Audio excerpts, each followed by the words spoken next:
దేవుడిచ్చినటువంటి కృపచేత మరి ఒక పర్యాయము మనము దేవుణ్ణి ధ్యానం చేసుకున్నటువంటి అవకాశాన్ని దేవుడు మనకు ఇచ్చి ఉన్నారు. ఈ సమయంలో వాక్యాన్ని మనం ధ్యానం చేసుకుందామండి.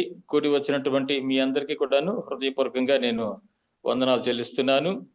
నేటి మన యొక్క వాక్య ధ్యానం అంశము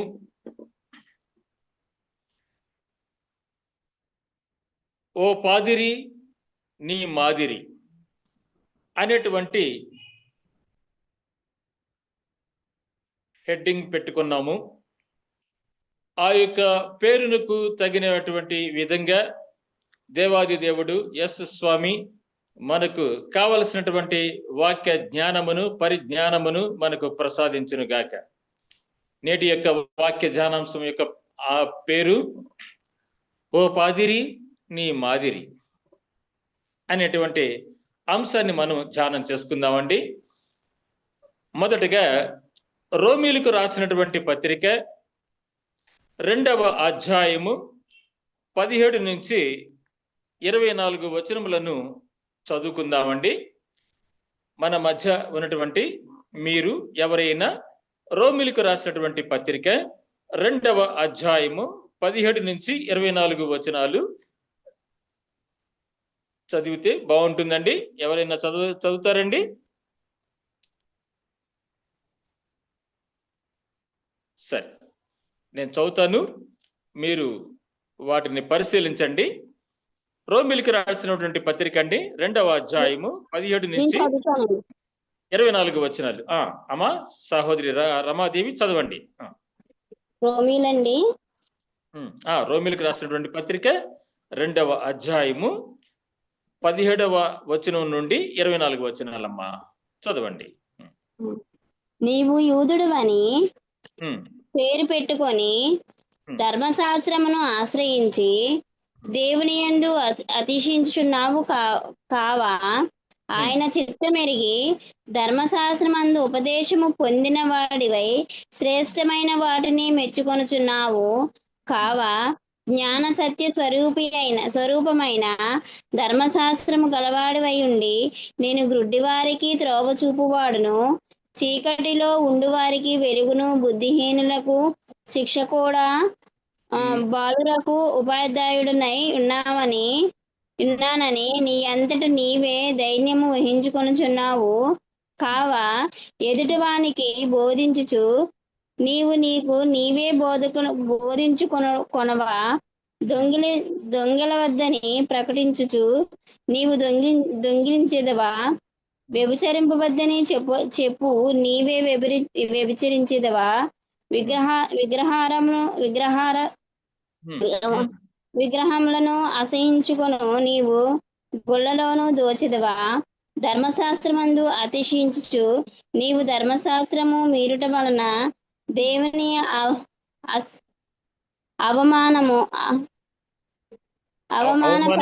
అవమానపరిచెదవా? వ్రాయబడిన ప్రకారము మిమ్మల్ని బట్టియే కదా దేవుని నామము అన్యజనుల మధ్యను దూషించబడుచున్నది. నీవు ధర్మశాస్త్రం చాలండి అమ్మా రమాదేవి. సంతోషం తల్లి, మంచిదమ్మా. చూసారా, చక్కగా చదివారమ్మా, సంతోషం. చూసారా, ఇక్కడ మనము నేటి యొక్క వాక్య ధ్యానాంశం యొక్క పేరు ఏమిటయ్యా అంటే ఓ పాదిరి నీ మాదిరి. అంటే ఓ పాస్టర్ గారు, నీవు ఏ రీతిగా ప్రవర్తిస్తున్నావు, నువ్వేం బోధిస్తున్నావయ్యా?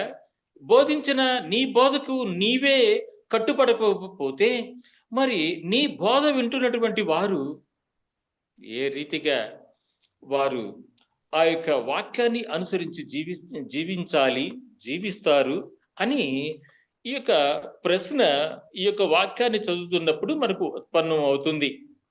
మరి ఈ యొక్క రోమీయులకు రాసినటువంటి ఈ యొక్క పత్రిక ముఖంగా పౌలు గారి చేత దేవుడు పరిశుద్ధాత్మ రూపుడై రాయించినటువంటి ఈ యొక్క లేఖనాలను మనం కూడాను ఈ రోజున వీటిని మనము స్వీకరించవలసినటువంటి అవసరత, గౌరవించవలసినటువంటి అవసరత, అనుసరించవలసినటువంటి ఆధిక్యత దేవుడు మనకు ఇచ్చినారు.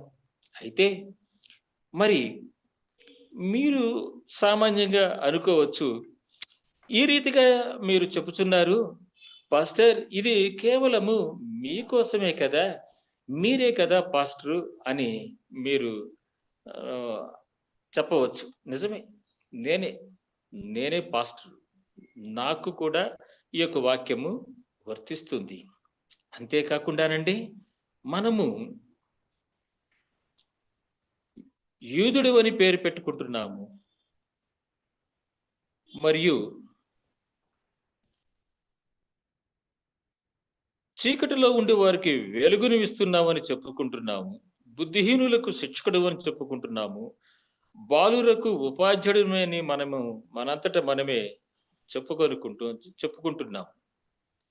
ఎందుకంటేనండి, మనము సంఘములో గౌరవప్రదంగా ఉండటానికి, చక్కని మర్యాదలు, ప్రథమ స్థానాన్ని పొందటానికి మనం ఏం చేస్తూ ఉంటామంటేనండి, మన యొక్క క్రైస్తవాన్ని తెలియపరచటానికి, మనము క్రైస్తవులమని ఇతరులు తెలుసుకుంటానికి, మనము క్రైస్తవులుగా సమాజములో గౌరవ మర్యాదలు, పురస్కారాలు పొందటానికి గాను, మనము చాలా సార్లు మనము క్రైస్తవులమని, క్రీస్తు యొక్క బిడ్డలమని, క్రీస్తు వారి యొక్క నామధ్యేయము నా వలనే నాలాగా ధరించినప్పటికీ, ధరించకుండా ఉన్నప్పటికీ కూడాను, ఆయా సందర్భాలలో మనము క్రీస్తు వారిని పరిచయం చేస్తూ ఉంటాం.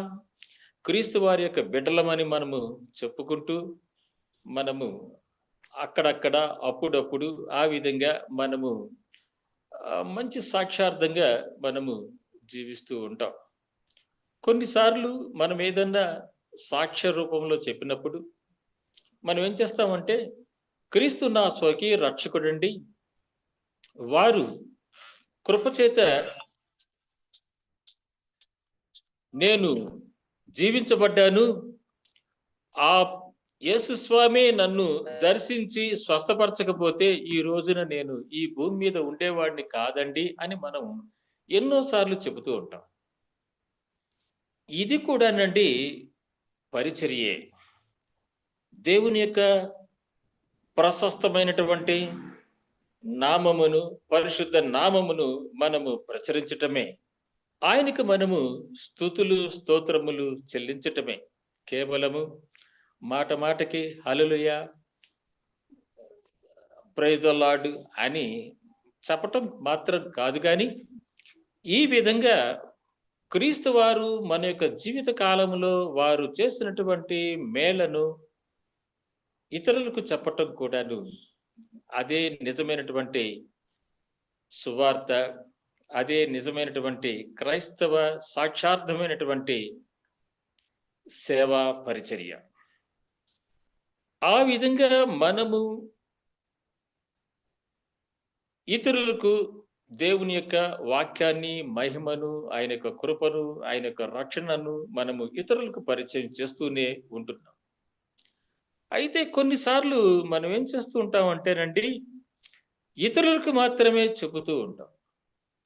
ఎప్పుడు కూడాను ఇతరులని మీరు ఇది చేయకూడదు, మీరు అలాగుండకూడదు, మీరు ఇలా ఉండాలి, ఇది చెయ్యాలి అని మనము ఇతరులకు శాసించేటువంటి వారిగా, మనమేదో శాసనకర్తలుగా, మనమేదో న్యాయమూర్తులుగా, ఇతరుల గురించి మనము తీర్పు తీర్చినట్లుగా, ఇతరుల కంటే మనము అధికులమని, మనమేదో సకల శాస్త్ర ప్రవీణులమని, మనలో మనమే తెలుసో తెలియకో మనము కొంచెం ఆ రీతిగా అహంకారంగా కొన్నిసార్లు మనము ఇతరుల పట్ల మన యొక్క వ్యవహార శైలి ఆ విధంగా ఉండకూడదు అని ఈ యొక్క వాక్యాల ద్వారాగా మనము గమనిస్తున్నాం.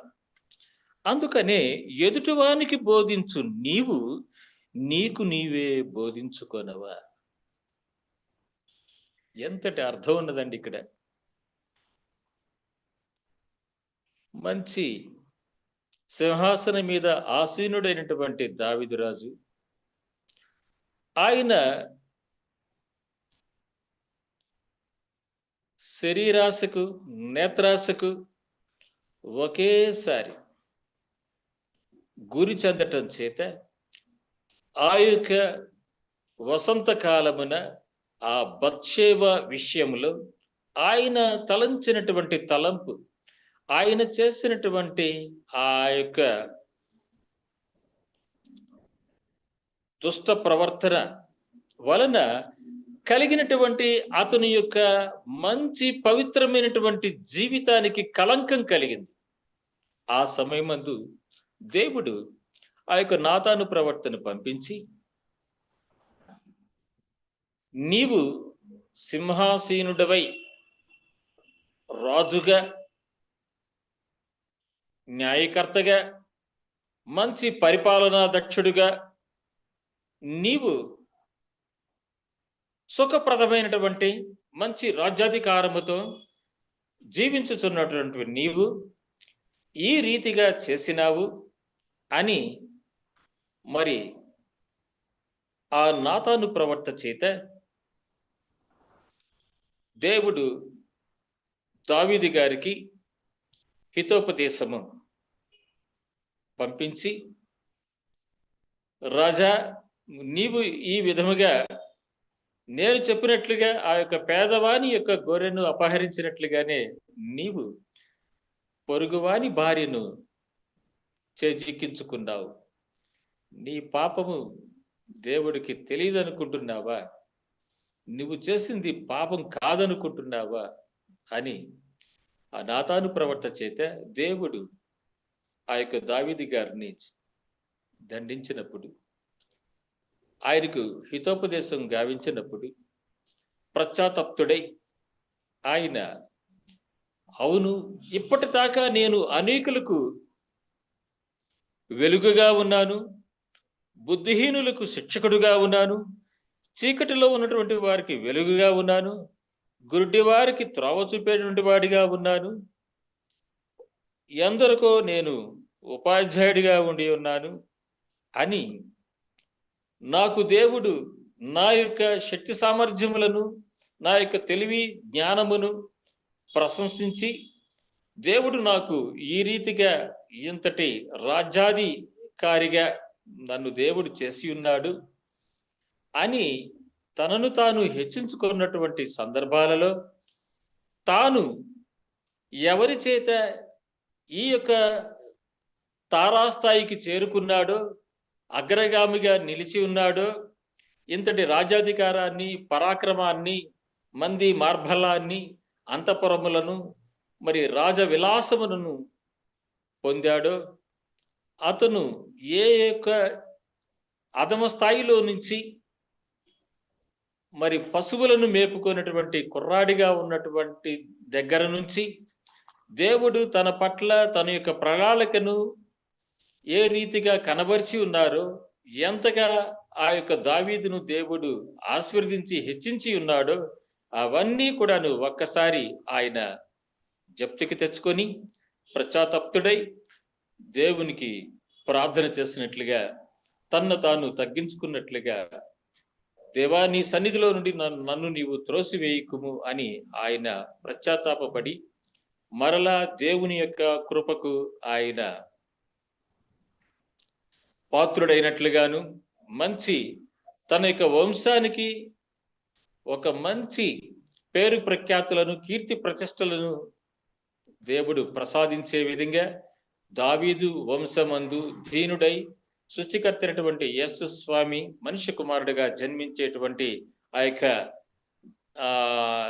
జన్మ వృత్తాంతమును, వంశ గౌరవమును దేవుడు దావీదునకు ప్రసాదించి ఉన్నారు. తదుపరి ఆ యొక్క దావీదు గారు ఆయన రాజుగా మాత్రమే కాకుండాను, తర్వాత ఆయన ప్రవక్తగా కూడాను పరివర్తన చెందే విధంగా, అనేకులకు ఆయన ప్రకాశమానముగా ఉండే విధంగాను మరి దేవుడు దావీదు గారిని వలచి మలచి ఆయనను తీర్చిదిద్దినటువంటి విషయాన్ని మనము ఇక్కడ జ్ఞాపకం చేసుకోవాల్సినటువంటి అవసరత ఉన్నది.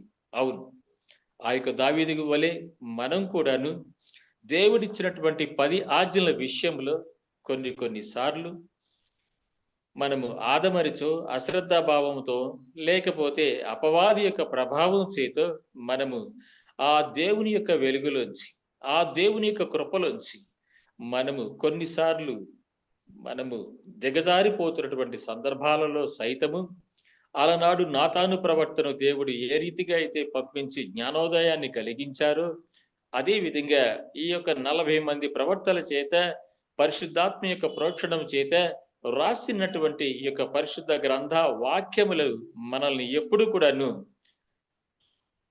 శిక్షిస్తూ ఉంటున్నాయి, రక్షిస్తూ ఉంటున్నాయి, సంరక్షిస్తూ ఉంటున్నాయి, ఎప్పటికప్పుడు మనలో ఉజ్జీవాన్ని కలిగిస్తూ ఉంటున్నాయి ఈ పరిశుద్ధ గ్రంథంలో ఉన్నటువంటి దేవుని యొక్క మాటలు.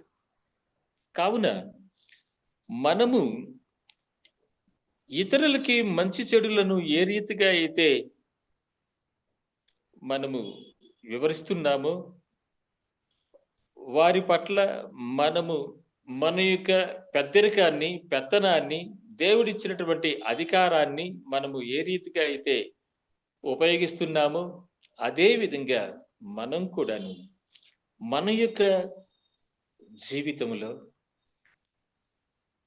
మనము ఏ రీతిగా బోధిస్తున్నాము, ఏ రీతిగా మనము జీవిస్తున్నాము, దేవుడిచ్చినటువంటి అధికారము చేత మనము మరి సేవకుల మీద, విశ్వాసుల మీద దేవుడు మనకిచ్చినటువంటి పదవి బాధ్యతలను మనము ఏ రీతిగా వాటిని ఉపయోగిస్తున్నాము అనేటువంటి విధంగా మనల్ని మనము మరి ప్రశ్నించుకోవాల్సినటువంటి అవసరత మనకు ఎండి ఉన్నది. అందుకనే రాయబడిన ప్రకారము మిమ్మును బట్టియే కదా దేవుని నామము అన్యజనుల మధ్యను దూషింపబడుచున్నది. చూడండి, దేవుడిచ్చినటువంటి ఆధిక్యతల చేత మనము ఒక అధికారిగా, ఒక సంఘ కాపిరిగా, ఒక మంచి సంఘానికి, లేకపోతే ఒక మంచి దేవుని యొక్క సంస్థ అయినటువంటి అడ్వెంటిస్టు పరిశుద్ధ సంస్థానికి చెందినటువంటి వారిగా మనము లెక్కించబడుచున్నటువంటి మనము చేసేటువంటి చిన్నవి కావచ్చు, పెద్దవి కావచ్చు, తెలిసి కావచ్చు, తెలియక కావచ్చు, మనము చేసేటువంటి కొన్ని చెడ్డ పనుల చేత, చెడ్డ నిర్ణయాల చేత మన క్రింద ఉండేటువంటి చిన్న ఉద్యోగులు అవ్వచ్చు, నూతన విశ్వాసులు అవ్వచ్చు, లేక మనల్ని గమనించేటువంటి సమాజకులు అవ్వచ్చండి, వారందరూ కూడాను ఏమిట్రా వీరు క్రైస్తవులని చెప్తున్నారు, వీరు అందులోనూ పరిశుద్ధ సంఘానికి చెందినటువంటి వారని చెప్తూ ఉంటారు అప్పుడప్పుడు. ఇటువంటి వారేనా, ఈ యొక్క పాస్టర్లకు బోధించేటువంటి వారేనా, ఈ యొక్క పాస్టర్లని నడిపించేటువంటి అధికారం కలిగినటువంటి వారేనా, లేకపోతే మన యొక్క గృహాలకు వచ్చి మనలను దర్శించి, సందర్శించి మనకు సాక్ష్యాలు చెప్పేటువంటి ఈ యొక్క క్రైస్తవ విశ్వాసులైనటువంటి ఈ దేవుని యొక్క బిడ్డలైనా, వీరి యొక్క ప్రవర్తన ఏమిటి ఇలా ఉంటుంది, వారి యొక్క ప్రబోధం ఏమిటి అలాగ బోధిస్తూ ఉంటారు అని మనల్ని బట్టి ఎవరైనా క్రైస్తవాన్ని కానీ, క్రీస్తు వారిని కానీ కించపరిచే విధంగా మన యొక్క క్రియలు, మన యొక్క చేష్టలు, మన యొక్క మాటలు, మన యొక్క ప్రవర్తన ఆ రీతిగా ఉన్నదేమో అని మనము గమనించుకోవాల్సినటువంటి అవసరత మనకు ఎండి ఉన్నది. ఒకవేళ మన దగ్గర ఉన్నటువంటి బలహీనత చేత మనము సరైన విధంగా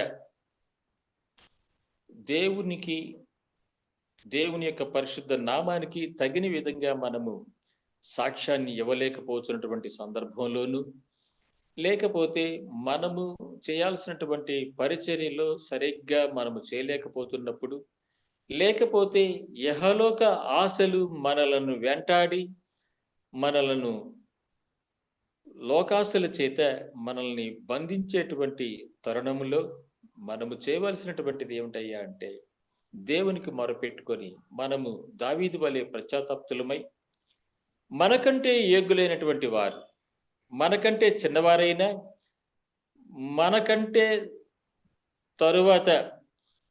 తరువాత నూతనంగా వచ్చినటువంటి సభ్యులకైనా, విశ్వాసులకైనా మనము వారిని గౌరవించి, వారిని మనము ప్రోత్సహించి, మనము చేయలేనటువంటి పనిని వారు చేస్తున్నారని మనము సంతోషించి, వారిని మనము ఆదరించి, ఇతరులని మనము గౌరవించి, దేవుని యొక్క సేవలో క్రొత్తవారైనా, చిన్నవారైనా, ఇతరులైనా, మనవారు కాకపోయినా, మనకు బంధువులు కాకపోయినా, ఆత్మీయ స్నేహితులుగా, శ్రేయోభిలాషులుగా వారిని మనము భావించి, వారికి అటువంటి సేవ చేసే విధంగా, పరిచర్య చేసే విధంగా, సాక్షార్థంగా అనేకులకు వారు రక్షణ నిలయంగా ఉండే విధంగా మనము మంచి వారిని ఎన్నిక చేసుకోవాల్సినటువంటి అవసరత ఉన్నది. ఆ మంచి వారిని ఎన్నిక చేసుకోవటం అంటే మనకు బాగా తెలిసినటువంటి వారిని, బంధువులను, స్నేహితులను, లేకపోతే మనకు సంబంధించినటువంటి సమాజకులను, వారిని మాత్రమే కాదండి. ఎవరైనప్పటికీ కూడాను, ప్రతి ఒక్కరు కూడాను క్రీస్తు వారి యొక్క బిడ్డలే. వారు ఆలస్యంగా మన యొక్క సత్యానికి అంగీకరించడానికి వచ్చిన వారైనా, మనకు దూరస్తులైనా, మనకు చుట్టాలు కాకపోయినా, స్నేహితులు కాకపోయినా, ప్రతి వారిని కూడాను యేసుక్రీస్తు వారు చెప్పినట్లుగా నిన్ను వలె నీ పొరుగు వానిని ప్రేమించు అనేటువంటి దేవుడిచ్చినటువంటి ఆ యొక్క ఆజ్ఞను మనము ఆహ్వానిస్తూ, ఆ రీతిగా మనం చేయవలసినటువంటి పని ఏమిటయ్యా అంటే, తిమోతికి రాసిన 2వ పత్రిక 2వ అధ్యాయము 1-2 వచనాలను మనము చదువుకుందామండి. తిమోతికి రాసిన 2వ పత్రిక 2వ అధ్యాయము 1-2 వచనములను చదువుదాం. చదువుతారండి? తిమోతి 2వ పత్రిక 2వ అధ్యాయము 1-2 వచనాలు. అమ్మా చదువుతారా?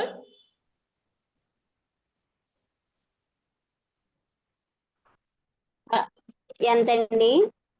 తిమోతికి రాసిన 2వ పత్రిక అమ్మా, 2వ అధ్యాయము 1-2 వచనాలు, 194 పేజీ. నా కుమారుడా, క్రీస్తు యేసునందున్న కృపచేత బలవంతుడు కమ్ము. నీవు అనేక సాక్షుల ఎదుట నా వలన వినిన సంగతులను ఇతరులకును బోధించుటకు సామర్థ్యము గల నమ్మకమైన మనుషులకు అప్పగింపుము. క్రీస్తు యేసు యొక్క మంచి సైనికుల వలె నాతో చాలు నాన్న, చాలమ్మా, అమ్మా చాలు. ఓకే, చూసారా? అంటే అవన్నీ చదువుకోవచ్చమ్మా, కానీ నేను క్లుప్తీకరించి నేను చదివించటం, చెప్పటం అలవాటు నాకు. చూడండి, చూసారు ఇక్కడ ఏమంటున్నారంటే, నా కుమారుడా అంటున్నారు. ఏమంటే, ఓ పాదిరి, ఓ పాస్టరు, ఏమి నీ మాదిరి? నా మాదిరి, నా అడుగుజాడల్లో నీవు నడువు, నీవు బలవంతుడు కమ్ము, నీవు ఆత్మీయ బలాన్ని చేకూర్చుకో. పాస్టరు, నా సేవకుడా, నా కుమారుడా అని దేవుడు పౌలు ద్వారాగా తిమోతికి రాసినట్లుగానే మనకు కూడాను ఈ యొక్క వచనములను, ఈ లేఖనాలను దేవుడు మన యొక్క నిత్య జీవితంలో అన్వయిస్తున్నారండి. కావున మనము దేవుని క్రీస్తు యేసునందు ఉన్నటువంటి కృపచేత మనము ఆత్మీయ బలవంతులం కావాల్సినటువంటి అవసరత ఉన్నది. నీవు అనేక సాక్షుల ఎదుట నా వలన వినిన సంగతులను ఇతరులకు బోధించుటకు సామర్థ్యము గల నమ్మకమైన మనుషులకు అప్పగించు. ఓ ప్రభుకుమార్, నీ వలన కాకపోతే మంచి సామర్థ్యం కలిగినటువంటి వారు నాకున్నారు, నువ్వు వారికి అప్పచెప్పు. నీవు చేయలేకపోయినటువంటి సేవను ఇతరులకు చేయనీయు. ఇతరులకు నువ్వు అడ్డుబండగా ఉండమాకు, ఇతరులను నీవు కించపరచమాకు, ఇతరులను నీవు తగ్గించమాకు అని దేవుడు నాకు బుద్ధి చెప్తున్నారు. కావున దేవుడిచ్చినటువంటి ఆ యొక్క బుద్ధి కుశలత చేత నేను ఆత్మీయంగా బలవంతుడు అవ్వాలి. అయ్యి నేనేం చేయాలంటే, మంచి నమ్మకమైనటువంటి సామర్థ్యము కలిగినటువంటి వారికి ఈ యొక్క పరిచర్యను నేను వారికి అప్పగించాలి. అందుకనే నేను నాకంటే చిన్నవారైనా వారిలో ఉన్నటువంటి జిజ్ఞాస, వారిలో ఉన్నటువంటి సత్యాన్వేషణ, ఆ యొక్క లక్షణములను, సామర్థ్యమును నేను గుర్తెరిగి ఆ యొక్క చిన్నవారిని నేనేం చేస్తూ ఉంటానంటే ప్రోత్సహిస్తూ ఉంటాను. ఎందుకంటేనండి, ఈరోజు నేను ఈ రీతిగా ఉన్నాను. రేపటి రోజున నేను నా యొక్క దుర్నీతి చేత నేను ఏ స్థాయిలో, ఏ స్థితిలో ఉంటానో నాకు తెలీదు. మనము దేవుడిచ్చినటువంటి ఆయుష్ చేత, జీవము చేత, జ్ఞానము చేత, శక్తి సామర్థ్యముల చేత మనము ఇతరులలో మనము దేవుని యొక్క వెలుగును నింపాలి, ప్రకాశింపచేయాలి, ప్రోత్సహించాలి. అన్నిటిలోనూ మనమే ఉండాలి. అందరూ మన పేరే చెప్పుకోవాలి. మనకే మంచి పేరు రావాలి అనేటువంటి విధంగా మన యొక్క ఆలోచన, మన యొక్క ధోరణి ఆ రీతిగా ఉండకూడదండి. యేసుక్రీస్తు వారు తలుచుకుంటే ఆ యొక్క రాళ్ళకు కూడాను నేను స్వరాన్ని ఇస్తానని చెప్పి ఉన్నారు. ఈ యొక్క చంటి బిడ్డల యొక్కయు, బాలుర యొక్కయు స్తుతి స్తోత్రములను మీరు ఆటంకపరచవద్దు అని యేసుక్రీస్తు చెప్పి ఉన్నారు. ఆయన ఒక పాస్టర్ గారికి బుద్ధి రావటానికి గాడిదకి స్వరాన్ని ఇచ్చారు. కాబట్టి మనం పాదిరి కాకపోయినా పాదిరిలాగానే మనము పరిచర్య చేస్తున్నాం. కావున కేవలము పాదిరి అంటే జితబచ్చములు పుచ్చుకునేటువంటి వాడు, సంఘములో నిలబడి ప్రసంగాలు చేసేటువంటి వాడు మాత్రమే కాదండి. ఎవరైతే యేసుక్రీస్తు నామమున చక్కని ప్రార్థనలు చేస్తున్నారో, పాటలు పాడుచున్నారో, ఎవరైతే యేసుక్రీస్తు లేఖనాలను చదివి వివరిస్తున్నారో, ఇతరులకు బోధిస్తున్నారో, అటువంటి వారందరూ కూడాను పాదురులేనండి. అటువంటి వారందరూ కూడాను సేవకులేనండి. ఎవరైతే యేసుక్రీస్తు వారి యొక్క వాక్యాన్ని అంగీకరిస్తున్నారో, అనేకులకు అందిస్తున్నారో, అటువంటి వారందరూ కూడాను ఆయన యొక్క దూతలని, ఆయన యొక్క సేవకులని మరి కీర్తనల్లో దావీదు మహారాజు మనకు చెప్పినటువంటి విషయాన్ని మనము మర్చిపోకూడదు. కావునండి, మనము చేయలేనటువంటి పరిచర్య, మనకంటే చిన్నవారైనా, మనవారు కాకపోయినా, వారు ఆత్మీయ సహోదరి సహోదరులుగా మనము భావించి ఇతరులు దేవుని యొక్క సేవ చేసే విధంగా వారిని మనము ప్రోత్సహించవలసినటువంటి అవసరత ఉన్నది.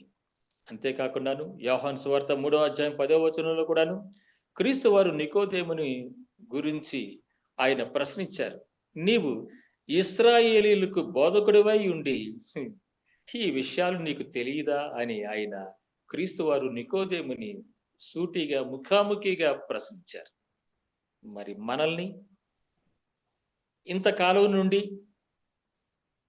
మరి ఈ యొక్క వాక్యాలు వింటున్నారు, వాక్యాలు చెప్తున్నారు, ప్రార్థనలు చేస్తున్నారు, పాటలు పాడుతున్నారు, మరి ఇతరులకు సాక్ష్యాలు చెబుతున్నారు.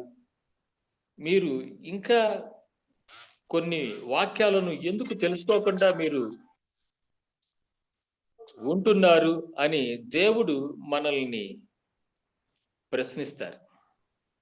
మరి ఆ యొక్క ఇశ్రాయేలు బోధకుడైనటువంటి నికోదేము గారిని దేవుడు ప్రశ్నించినట్లుగానే మనల్ని కూడా ప్రశ్నిస్తారు. ఎలయనగా మరి ఆమోసు గ్రంథము 8వ అధ్యాయం 11వ వచనం ప్రకారంగాను మరి కొంతకాలానికి మనకు ఉండేటువంటి యొక్క స్వేచ్ఛ పోతుందండి. ఈ స్వేచ్ఛ పోవటం వలన ఈ యొక్క బైబిళ్ళు మన దగ్గర నుంచి తీసివేయబడతాయండి. అలాగా బైబిళ్ళు తీసివేయబడినటువంటి సందర్భంలో మనము ఈ యొక్క వాక్యములను మననం చేసుకోకపోతే, జ్ఞాపకం పెట్టుకోకపోతే, మనము ఏ యొక్క పరిస్థితిలో మనము ఏ వాక్య ప్రకారంగా తీర్మానాలు తీసుకోవాలో, ఏ విధంగా దేవునికి మనము కృతజ్ఞులమై విధేయులమై జీవించాలో మనము సరైన విధంగా ఆకలింపు చేసుకోకపోతే, మరి ఆఖరి రోజులలో ఈ యొక్క పరిశుద్ధ గ్రంథం మన దగ్గర నుంచి తీసివేయబడితే, వాక్యక్షేమము కరువు మనకు కలిగితే, చూడండి ఇప్పటికే గ్యాస్ కరువు, పెట్రోల్ కరువు అని ఏవేవో చెప్పుకుంటున్నారు. నిత్యావసర వస్తువులు మనకు అందుబాటులో లేకుండా పోతాయని మరి కొందరు ముందుకు ముందే ఎక్కువ తీసుకొని దాచుకుంటున్నారు. చూసారా? మరి అదే విధంగా మనము ఈ యొక్క పరిశుద్ధ లేఖనాలను ముందు ఏమండి ఈ యొక్క స్వేచ్ఛ కాలములోనే మనము ఈ యొక్క రక్షణా కాలంలోనే ఈ యొక్క కృపకాలము ముగియక లోపే మనము జీవించి ఉండగానే ఈ యొక్క పరిశుద్ధ లేఖనాలను మనము దాచుకోవాలి. మన యొక్క మనస్సులో, మన యొక్క మైండ్‌లో ఈ యొక్క లేఖనాలను మనం దాచుకున్నట్లయితే అవి మనము ఆహ్, ఎవరైనా దేవుని గురించి, క్రైస్తవాన్ని గురించి, లేకపోతే క్రైస్తవులైనప్పటికీ కూడాను ఒక సందర్భం గురించి ఏమండి ఈ యొక్క సందర్భంలో మేము ఏ రీతిగా పాట పాడాలి, మేము ఏ రీతిగా ప్రార్థన చేయాలి, సార్ మరి మాకు పాస్టరు లేకపోతే ఒక సంఘ విశ్వాసి, ఒక బ్రదర్, ఒక సంఘ పెద్దలు, ఒక సంఘ విశ్వాసి సిస్టర్స్ మరి మాకు రాత్ర ఒక కల వచ్చిందండి. ఈ కలభావం మేము ఏ రీతిగా భావించాలండి? అది నిజంగా దేవుడి దగ్గర నుంచే మాకు ఈ కల వచ్చినదా? లేకపోతే మా భ్రమ చేత వచ్చిందా? లేకపోతే ఆ యొక్క అపవాది వంచకుడు అయినటువంటి ఆ యొక్క సైతాను ప్రభావం వలన మాకు ఈ కల వచ్చిందా అని ఎవరైనా మనల్ని అడిగితే మనము అటువంటి ప్రశ్నలకు సమాధానాలు చెప్పేటువంటి స్థాయిలో మనం ఉండాలి. ఎందుకంటే మనము ఈ సమయంలో ప్రతిరోజు కూడాను మనము దేవుని యొక్క వాక్య ధ్యానంలో మనము ఉంటున్నాం. మరి అనేకుల వలె మన యొక్క కొన్ని కుటుంబీకుల మన కుటుంబాల్లో ఉన్నటువంటి మన యొక్క స్వకీయుల వలె మనము టీవీ దగ్గర ఉండకుండా, మనము ఎక్కడికో మరి సినిమాలకు వెళ్ళకుండా, లేకపోతే వేరే వినోద కార్యక్రమాలు, స్థలాలకు మనము మరి కొన్ని ఫంక్షన్‌లు లేకపోతే ఏవో వేరే చోటుకు మనం వెళ్ళకుండా ఏం చేస్తున్నామండి? మనము ఈ యొక్క వాక్య ధ్యానంలో ఈ యొక్క సమయాన్ని మనము కేటాయిస్తున్నాం. ఇందాక ఒక దేవుని యొక్క బిడ్డ వారు మనతో చెప్పినటువంటి మాట ఏమిటయ్యా అంటే, మేము జర్నీలో ఉన్నాము అని చెప్పిన్నారు. అయినప్పటికీ కూడాను వారు చేయవలసినటువంటి బాధ్యత, వారు సువార్త సేవ విషయంలో వారు చేయవలసినటువంటి కర్తవ్యాన్ని వారు నిర్వర్తించటానికి మాత్రం ఏమాత్రం వెనుకాడకుండా వారు సాధ్యమైనంత వరకు దేవుని యొక్క సేవ నిరాటంకంగా జరగటానికి వారు తీర్మానం తీసుకున్నారే. అదే విధంగా మనం కూడానండి దేవుని యొక్క సేవా విభాగములో దేవునికి సాక్షులుగా మనము సాక్ష్యం చెప్పేటువంటి సందర్భాన్ని దేవుడు మనకి ఇచ్చినప్పుడు మనము దాగుకోకుండా నిర్భయంగా నేను యేసు క్రీస్తు వారి యొక్క బిడ్డను, నేను క్రైస్తవుడను, క్రీస్తు నా జీవితంలో లేకపోతే నేను ఈ రోజున ఈ రీతిగా జీవించేవాడిని కాను అని మనము చెప్పేటువంటి మనము ఏమండి ఈ యొక్క లేఖనాలలో ఉన్నటువంటి అనేకటువంటి అంశములను మనం జ్ఞప్తికి తెచ్చుకొని ఇతరులకు మనము కనపరుచుకోవాల్సినటువంటి అవసరత మనకు ఎండి ఉన్నది. మరి మనలో కొంతమంది నాకంటే చిన్నవారు పాపము నా మీద అభిమానం చేత ఈయన పాస్టర్ గారు, ఈయన చెప్తాడు చెప్పగలడు అని చిన్న విషయాలు నన్ను అడుగుతున్నప్పుడు నేను వారితో చెప్తున్నప్పుడు వారు బైబిలులో నీవు చెప్తున్నావు ఉన్నవే చెప్తున్నావు కాబట్టి మేము వీటిని అంగీకరిస్తున్నామని పాపము క్రీస్తు యొక్క కృపచేత వారు నన్ను అభిమానిస్తున్నారు. చూసారా? కాబట్టి నేను చేయవలసినటువంటి పని ఏమిటయ్యా అంటే దేవుని యొక్క వాక్యంను జ్ఞాపకం పెట్టుకోవాల్సినటువంటి అవసరత మనకి ఉన్నది. ఇలా మరి ముఖ్యంగా నాలాంటి పాస్టర్ గారుల గురించి నేను ఇప్పుడు మాట్లాడుతున్నానండి. ప్రత్యేకించి రోమీలకు రాసినటువంటి పత్రిక 13వ అధ్యాయము 6వ వచనాన్ని చదువుతాను. ఎలయనగా వారు దేవుని సేవకులై ఉండి ఎల్లప్పుడూ ఈ సేవ యందే పని కలిగి యుందురు. చూసారండి? దేవుని యొక్క సేవకులైనటువంటి వారు, దేవుని చేత పోషించబడుచున్నటువంటి వారు, దేవుని చేత రక్షించబడుచున్నటువంటి వారు చేయవలసినటువంటి పని ఏమిటో తెలుసండి? ఎల్లప్పుడూ కూడాను ఈ సేవ యందే పని కలిగి ఉండాలట. ఎల్లప్పుడూ కూడా. అందుకనే మా యొక్క అధికారులు మా చేత బాండ్ రాపిస్తారండి. మేము ఎటువంటి వ్యాపార లోక విషయాలలో జోక్యం చేసుకోము, ఎటువంటి వాణిజ్య లావాదేవీలు మేము కలిగి ఉండము, మేము సేవకే కట్టుబడి నిస్వార్థముగా మేము ఈ సేవ చేస్తాము అని మా చేత ప్రతి సంవత్సరం కూడాను సైన్ చేపించుకుంటారు. ఎందుకంటే కొందరు వ్యాపారాలు చేస్తూ ఉంటారు, వాక్య సేవని పక్కన పెట్టి వ్యాపారాలు చేస్తూ ఉంటారు. మరికొందరు ఇంకా చాలా చాలా చేస్తూ ఉంటారు అనుకోండి. ఇక అవన్నీ ఎందుకులేండి చెప్పటం. కావున ఈ యొక్క రోమిలకు రాసినటువంటి పత్రిక 13వ అధ్యాయము 6 ప్రకారంగా మరి సేవకులైనటువంటి వారు ఈ సేవ యందే ఎల్లప్పుడూ కూడాను పని కలిగి ఉండాలని వాక్యము చెప్తోంది. తదుపరి ఒక ఫారినర్ ఇవాంజలిస్ట్, ఏమండి, దేశాంతర ఖండాంతర సువార్థికుడు గురించి నేను మీకు చెప్తానండి. మరి చాలా పెద్ద పాస్టర్ గారికి, సీనియర్ పాస్టర్ గారికి ఇది తెలిసిన అంశం, కానీ మీలాంటి చిన్న వయసు కలిగినటువంటి వారికి ఇది తెలియదని నేను అనుకుంటున్నాను, చెప్తున్నానండి. చూడండి, అదేమిటయ్యా అంటే, ఒక ప్రాంతంలో ఒక విదేశానికి అంటే పరదేశమునకు, వేరే దేశానికి చెందినటువంటి ఒక ఫారినరు ఇవాంజలిస్ట్ గా వచ్చారట. వచ్చి ఆ ప్రాంతంలో సువార్త సేవ చేశారట. చాలా కాలము ఆయన సువార్త సేవ చేసి ఆ గ్రామ ప్రజల్లో ఉన్నటువంటి అశుభ్రతను తీసివేయటానికి మరి చక్కగా సబ్బు, పౌడరు, మరి ఇలాగా ఆరోగ్య సూత్రాలు, వారికి వస్త్రాలు లేనటువంటి వారికి నూతన వస్త్రములు, కొంతమందికి ఆహారం లేనటువంటి వారికి ఆహారాన్ని, ఇవన్నీ కూడాను సదుపాయములన్నిటినీ చేస్తూ సువార్తను సేవను ఆయన బహుగా చేసి ఎందరునో క్రీస్తు వారి యొక్క కుమారులుగాను కుమార్తెలుగాను తీర్చిదిద్ది అటు తర్వాత వారు చాలా కాలానికి చనిపోయారట. అక్కడ చాలా మంది కూడాను యేసుక్రీస్తు వారికి బిడ్డలుగా వారు ఎన్నిక చేయబడినటువంటి వారు మంచి క్రైస్తవ బిడ్డలు ఉన్నారట. ఇక్కడ మేము ఉన్నది తమిళనాడు.